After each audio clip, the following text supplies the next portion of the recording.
Hey there everybody, how's it going? Nightshade here from IvD Gaming. We're just loading ourselves up a replay for you guys to enjoy, so don't go anywhere. It's going to be a lot of fun. We're going to be doing a triple header today, and for you following on YouTube, you should enjoy this a great deal.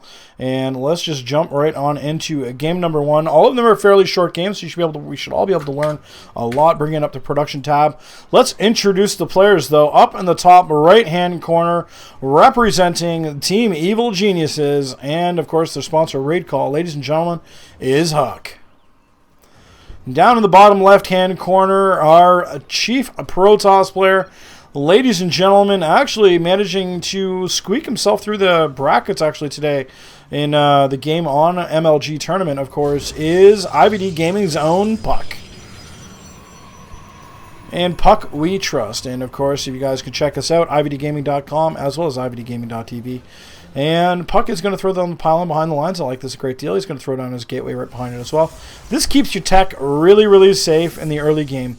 If you get attacked off on the right-hand side, which is the entrance here from the base, if you keep all your tech right here clustered next to the Nexus, it can actually come under a bit of attack, even if you have Photon Overcharge coming along. But if you throw it all behind the lines, Photon Overcharge will always cover this area of the base. Okay, so it keeps all your assets nice and safe. Always a good choice. So Gateway is going to go down as well. Huck on the other side of the coin is going to do the same thing. PvPs are always typically a one base race at the beginning of the game. Once things settle out is when they expand out the second bases. But I can guarantee you between both of these players, it is going to be a very short-lived game, and it is going to be fast, and it is going to be furious. So Puck versus Huck. It's hard to say. Got to keep in mind, Huck has spent time in Korea when he was with Team Liquid. He spent a good bit of time there. He's actually spent time there when he was with Evil Geniuses on the Team League. So, if memory serves me correctly, so Huck has got himself quite a bit of a reputation as being one of the best Protosses on the planet, and arguably, it's a pretty accurate statement to say the least. There's a reason why they called him top 3 control for quite some time. He was one of the best micro-wing Protosses out there. In Wings of Liberty, he was known very, very well for being the master of the Blink 4 gate. So this is going to be a hard game here for Puck, but Puck, on the other hand, is not without knowing how to cheese and how to macro himself. He's full of all kinds of hijinks, lots of funs to watch on his stream. So, of course, like I said, check him out, ivdgaming.tv. Whenever he goes online, he'll be there. Puck is going to get a really good scout, though, and this is very important. We'll just look at his vision right now as we do see it. We do have, of course, a little bit of chitter-chatter going between both of them. So we do have double gas going on, saturating both very, very aggressively here. Gateway, double gates going down. So, like I said, I'll just see if we can go with Puck vision.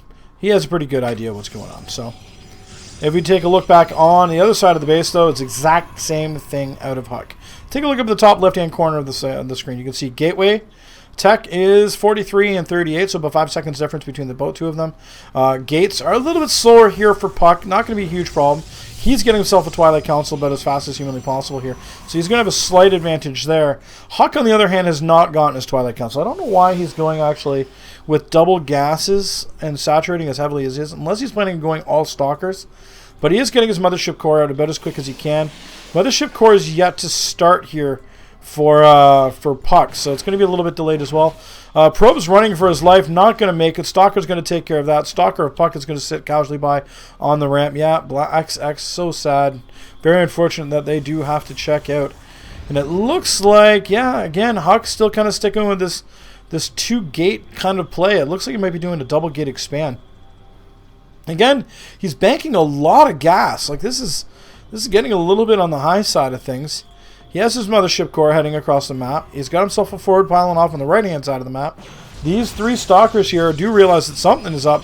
Seeing, of course, that there is a pylon going down just outside of his base, Puck is going to have to react, and that is exactly what he's going to do. But it's going to be a little bit tricky here, as these 3 Stalkers and the Mothership Core are going to arrive here. And one of the Stalkers is just about to die. He's got to back right on up. Mothership Core is out here for Puck, but it's low on energy. It just spawned. It only is, well, it spawned 10 minutes, or rather 10 seconds game time ago. And Puck is going to kill himself off one Stalker. Time Warp is going to go down, forcing Puck to engage here. And Mothership Cores from both players are actually trying to get as much damage as humanly possible done. However, Huck is in the commanding lead here, as he continued to lay down the pain, and it looks like Blink is going to be a ways away. Just 3 gates so far. Workers have been pulled off the lines here. Time Warp's going to go down, so as to allow the probes to try to get a bit of a surround. Couple of the stalkers have been surrounded here, as the probes surprisingly are doing a fair bit of work here, but not without sacrificing some of their own in order to be able to get the job done here. And oh my gosh, the control of Huck also keeping these guys alive. Puck realizing that he's not coming out ahead on this, and so his stalkers really hated their brother, and yeah, pretty much. And kept blocking him so he would die. So sad. And yeah, this is not looking good at all. Puck is in a world of hurt. That'll pretty much do it. GG, and Huck is going to be victorious. We'll just load up this second game right now very, very quickly. Don't go anywhere. Just take a couple of moments here just to get that game all sorted out. Game number 2 coming at you. I think it was game number 1 we started off with. Yep, and game number 2. Let's watch that one right now. It is going to be on Ultrazeum Stronghold. It's a game I veto personally. I'm not a huge fan of it. It's absolutely massive map. It is really, really good for expansion plays. So if you're doing like a gate expand, or well, even if you want to just go CC first, Nexus first, Hatch first, whatever, you can get away with it on this particular map. So we're going to just jump right on into the game here now that it is finally loaded. Get rid of that. You know what? We'll bring up a score screen here just because it's kind of fun that way. And currently Huck is ahead by 1, so we'll just kind of keep an eye peeled on that. It's not an official score. I think these were all ladder maps, so don't sweat it too much. It's not like this is a tournament they were playing in. These are actually out of Puck's replay pack. So guys, check out Puck on his Twitch channel. Now, here's how it works with him. On Twitch, he has a subscriber mode. If you subscribe, it's really, really cheap. He releases replay packs pretty much every single day, if not every other day. And they're really, really good. They're chock full of replays. You can only get them from being a subscriber. I am not releasing all of the replays. I'm only just going to be casting this series here so we can enjoy them. And it's a lot of fun. You know, a lot of ladder matches or practice matches, whatever. So kind of keep an eye peeled on that. They're pretty good, you know, to say the least. So a lot of fun. Puck's a lot of fun to watch too. So worthwhile investing in IvD Gaming's members. Now down to the bottom, our right-hand corner here on Ultrazeum Stronghold, ladies and gentlemen, it is Puck. And up in the top right-hand corner is his opponent from the same previous game. Ladies and gentlemen, it is Evil Genius's Huck. So, yeah, they're just basically working away, and probes are pretty much exactly the same. And, yeah, it looks like gateways, gases, yeah, everything looking fairly standard here. Again, gateways and gases. Love them. Gateways and gases. Gateways and gases. Same play as before. Of course, gateway behind the lines is going to keep it a little bit safer. This time around, hopefully his stalker brethren do not kill off each other. That would be kind of suck. Of course, they can be somewhat flexible in time. There's a little bit of chatter going on here. Pylon's going to go down as well. I actually would be a little bit surprised if one of these players does not do a gate expand build into their natural. If you guys are wondering what's so great about this map, it is that your natural base is actually attached to your main. In order to get to it, you have to go through the main. So ground forces are going to have a bit of a hard time getting at. Now drop blay, on the other hand, drops can come in and behind the lines on all the maps. Now in this particular case, it is main to natural. So for Huck, Huck actually has a bit of a drop advantage going in. But the main can also be dropped here by Puck on Huck. So a little bit of a tricky thing, and it depends on how each player is going with that. But generally it favors dropping the natural is the way to go. So Huck has gotten himself a bit of a map position preference, but not a huge one. Gateway is being researched here as well. Workers are cranked on out as well. Gateways have gone down, and units are getting produced. Both players looking to try and settle the score. You know, Puck looking to get himself a victory in this. Well, it's not quite a series. Shenanigans are also going to occur. Huck is going to throw down the proxy Stargate, and by proxy, it's really close. It is really, really, really close. And I think this probe is going to get all the way out of here undetected. Indeed, it does. I was going to say, is there something going on? Okay, no. The Stalker is going to stay in the mineral lands. Good choice. Always a way to go. Mothership core is getting warped in as well. Pop! There it goes. Mothership cores in the skies. Probe over here on the left-hand side here for Puck. Certainly going to be a proxy pylon. I guarantee you that. Just give him a little bit of time before he decides when to throw it down. Timing is everything, especially with these guys. They're both Grandmaster level players, so they're literally almost play the game by feel. They're watching their timings and everything like that. They never float a lot of money unless they really want to. Puck is banking a little bit, but not a whole lot. He is going to scout out, actually. He's going to scout this out. A Stalker is actually going to come on over here, and Huck is going to push this Mothership Core away. Meanwhile, there is actually an Oracle on the way on out here. Now, there is 2 Stalkers in the Mineral Lands. That's enough, believe it or not, to take care of that Oracle very, very quickly here. So, and I'm sure Huck knows that's what's coming on. It's very unfortunate for him. Great for Puck, though. Immediately getting some shots off. He's focus firing down the workers that he can, trying to get the Oracle on out of here. It's got 3 kills already under its belt, and unfortunately, Puck is not able to kill it off. And the evil genius, his Huck, is going to be very, very happy about that. So he not only invested the income, but at the same time, did not lose it. And he's going to fly around the long way here. He's going to see that, okay, Natural has been taken as well. I should point out that he's taken his own, but Oracle's going to fly in. There are no units here to defend, and Photon Overcharge is going to go down. It is going to take care of it, but not without having lost a couple of workers. One more actually having fallen. I don't know if that's really quite paid for itself. That's 200 minerals worth of units actually having been killed there as far as worker loss. But now the catch-22 is how much was lost, and as far as economy goes on the Oracle itself. Now, I just can't recall how much an Oracle is right off the top of my head. I think they're 150, 100, I think. We'll check in just a second here. I'm not sure if we're able to click on the units. No, we're not able to. But we'll just take a look. Unit resources lost. It's not tons. Yeah, I think it's 150, 100. So, yeah, it's something like that. Maybe it's 150, 150. But the Oracle is here. It is on standby mode. There is 3 Stalkers, though, perhaps to dissuade this from even occurring. This time around, the Puck is getting blank, and he's looking like he's in better position this particular time around. He's got his 3 gates. His Nexus is almost up and running. Photon Overcharge, rather, Mothership Core is going to come on over here from Hawk just to try and be a bit of a nuisance, maybe draw these units out of position here. But the Oracle is going to pop on in, try to get a kill. Doesn't happen. Stalkers are going to head on over.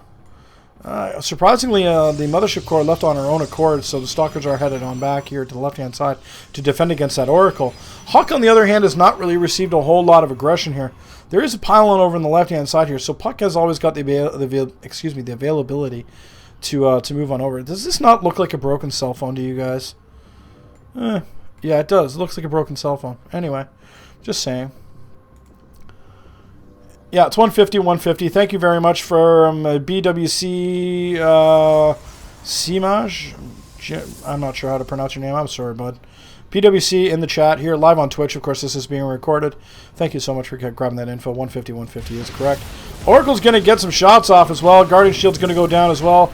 Trying to suck up some of that damage. It does ultimately fall. That's a huge loss there for Puck, actually. Losing a Sentry to an Oracle is never a good thing. The Sentries are just so gas heavy. 5150 is just nuts. So losing one is not good, despite the fact the Guardian Shield went up. It was not quite enough. Puck looking very settled in, though, looking very comfortable. He's got himself a good, healthy supply lead in workers, 41 to 35 in Puck's favor. And of course, but he is behind in the Army lead, 26 to 12 in Army. Now, if we do take a look, it's a couple of Immortals, heavy-hitting units, of course. Even against Blink Stalkers, that's actually really, really scary. There's another Immortal on the way. Magic number is 3, if you're wondering, guys and girls. And the reason why is 3 Immortals can one-shot a Stalker very, very quickly. It literally is bang and it's dead. They just literally just crumple. So huge armies can fall very, very quickly to this many Immortals. There's a good couple of sentries here. Defensive, of course. They'll just throw down force fields on the ramp all day long until until they run out, or until a supply, or rather another couple of sentries show up. So Huck playing very defensive, but at the same time playing nice and aggressive when he needs to be. Puck on the other hand, of course, IvD Gaming's Puck down here is going to get spotted here by the Observer as he moves on out. There's going to be a warping of units, or rather stand corrected. There is a couple of Stalkers already over here. Some additional ones here are going to get warped in off of that forward pylon off to the left. A further forward pylon onto the right is always a nice choice as well. Oracle's going to try and get down in here, get a couple of kills, but there is a High Templar here that does get, I think, a feedback off on it, as it is unbelievably low on health. And we do see Puck now looking like he's getting ready to go. He is going to rain down the pain onto those rocks. He does not want to interfere with his micro, at least as far as Huck is concerned. Puck is going to try to engage here. Time Warp is going to go down from Huck, or rather from Puck. And IvD Gaming's Puck is going to push on forward here. However, the force fields of Evil Genius's Huck is going to push this back. The Immortals, despite having a massive advantage against these units, is going to back on up to the high ground where they have at least a better strategic as well as tactical advantage here. Now, waiting on these, of course, both players actually throwing down the time warps like nobody's business. This one, Mothership Core, has got to be very, very careful. Of course, does not want to lose herself into this kind of engagement here. And it is time to go, and you can see actually the aggressiveness here of Puck as he's trying to shut down these Immortals, kills all three of them. Both likewise with the with the Mothership Cores, they all fall as well. And now the Blink Micro starts to come into play here as Puck is really laying in the boots to Huck, but it's such a close battle here. And again, 4 Stalkers on the high ground are going to clean up the last Stalker of Puck, and a Blink up onto the high ground again, trying to continue on. Workers have been pulled off the line here as well. There's going to be a warping of additional Stalkers. Again, Puck is trying to kind of commit to this and kill off as many units as possible. Again, Blink Micro getting employed here to try and keep things together. But there is no high ground vision here, as Huck is the only observer on the map right now, but there is a warping off this forward pylon. And off 2 bases, Puck can do this almost indefinitely. He's going to bring in an Archon as well. Love this choice, as he does not have Storm just quite yet. If you're wondering, oh wow, he's actually trying to push the Archon forward with... by shoving the ball, if you're wondering, that's all you do is put units behind it and push it forward. Archon's massive unit will shut down the force field here. No denying him access. Puck has got a no-knock visit, and he's got a lot of angry units that want to seek a retribution. Mortals are going to fall. Likewise with the pylons, units are trying to claw their way all around through the mineral lines. Workers have been pulled as well, as Huck is trying to find a way to scramble and defend against this. Meanwhile, his base is being laid to ruin here by Puck, and is just absolutely insane. Workers leading the way, spearheading the charge, trying to shut this down. Blink Micro occurring as well. Immortals laying down the pain, and a big GG, and Puck from Team IvD Gaming is going to be victorious. Absolutely fantastic. Guys, we'll just be back, and we're just going to grab the 3rd replay. This is going to be a triple header. It's going to be fantastic, don't you worry. And just scrolling up, grab this one here, load her up, and away we go. So I guess you could say sort of tied up the series. It's not actually a series. It's not a best 2 out of 3, but we're just kind of playing it out like it is. Because there's 3 replays, why not, right? So let's just jump into the game here. Just going to switch that on over. We'll bring up the score screen and give a value of 1 for each player. Up in the top left-hand corner, ladies and gentlemen, from Team IvD Gaming is none other than Puck.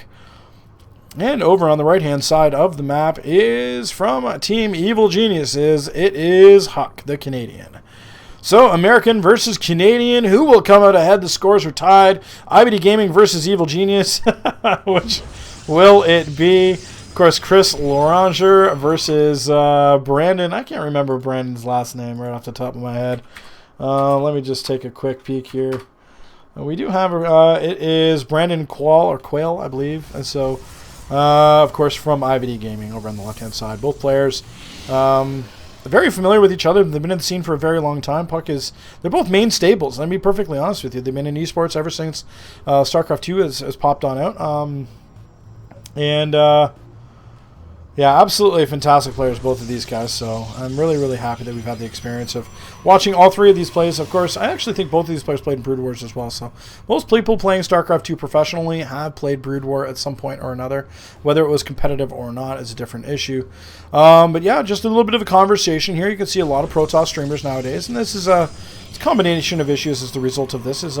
First and foremost, Protoss has been very heavily favored as of late due to the fact of certain game balancing issues. Of course, Mothership Core has changed the dynamic of the game, drawing a lot of players out of, I guess you could say, out of retirement or out of different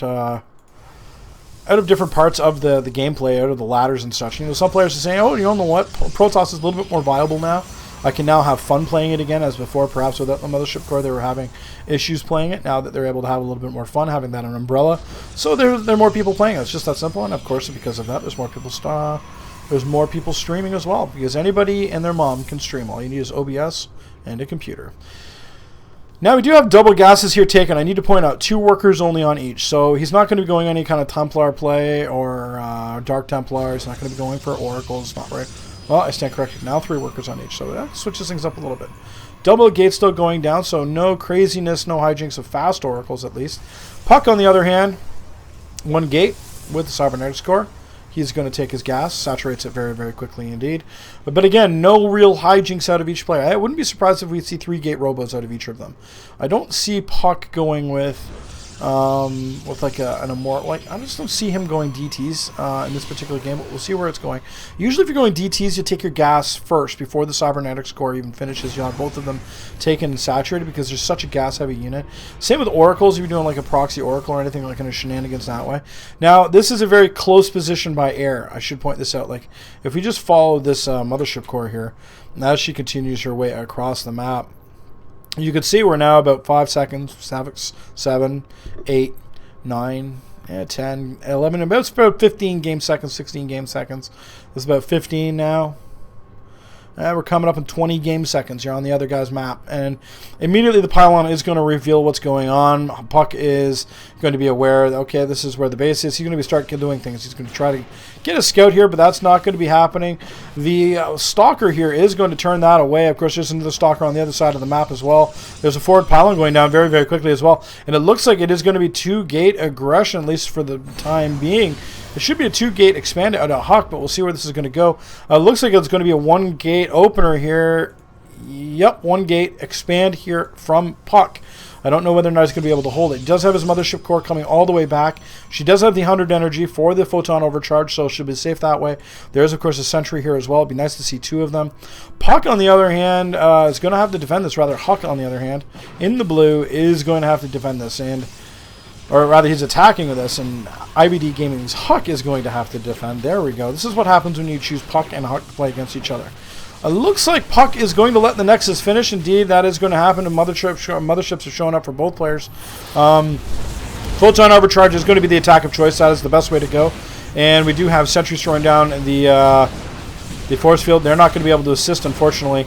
Puck is going to have to contend with the fact that Huck is going to sit back and just absorb a lot of shots here. He's going to warp in units as well of his own. He is going to hold his Nexus. This is absolutely paramount.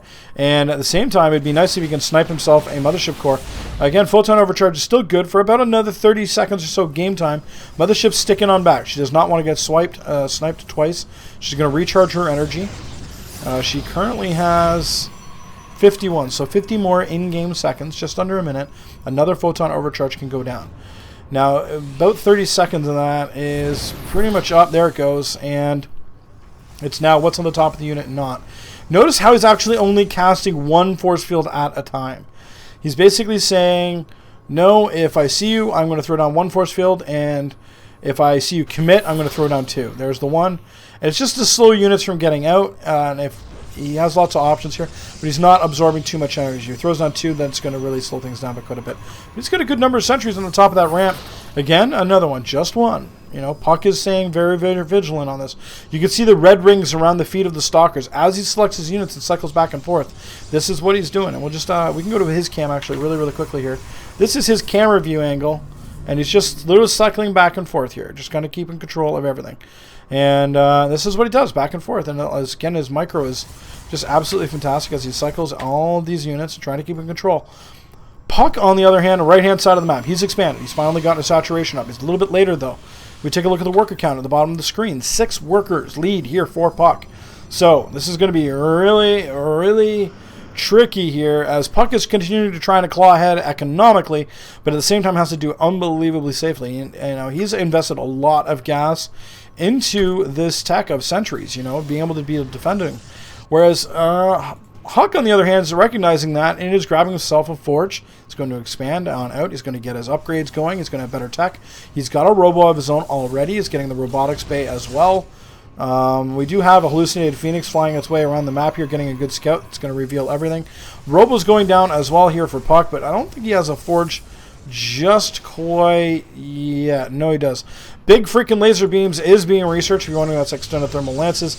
But yes, big freaking laser beams being researched. That's a little ways away as it was just recently started here. And I think Puck's feeling pretty good, so he's going to push on out here, clean up the pylons and all that kind of stuff. Huck has finally relinquished that position. There has been a probe on out here for quite some time here, and it's going to throw down a forward pylon on the center of the map, but on the high ground as well. I like that a great deal. And this is going to get pushed all the way back. Does Puck actually have detection? Yeah, there's just the one observer on the map. Let's just bring up the... Yeah, there is just the one observer on the map. Now, Puck does have an observer of his own, so if he does happen to see one, he's going to kill it. I guarantee you of that. Does not want his units getting detected accidentally, at least. Speaking of detection, Hallucinated Phoenix will do that pretty darn good. And Puck is going to push on over towards the bottom of the ramp. Yeah, is he going to poke and try to bait out a couple force fields? We'll see. He's going to send his observer in first. Catching a couple of nice force fields, pinning a couple of units into position here. But defensive force fields are going to go down here as well for Hawk. And a couple of units are able to squeeze on around the corner here. At least the sentry is. Photon Overcharge is going to come on out here. A couple of units are stuck inside the force fields here. But they're going to back on up with the aid of the Colossus here to break them down. And it looks like, Puck, what are you doing, big guy? You don't send those up onto the high ground. I guess it was maybe just a quick poke to see what's going on, maybe to reveal his hand.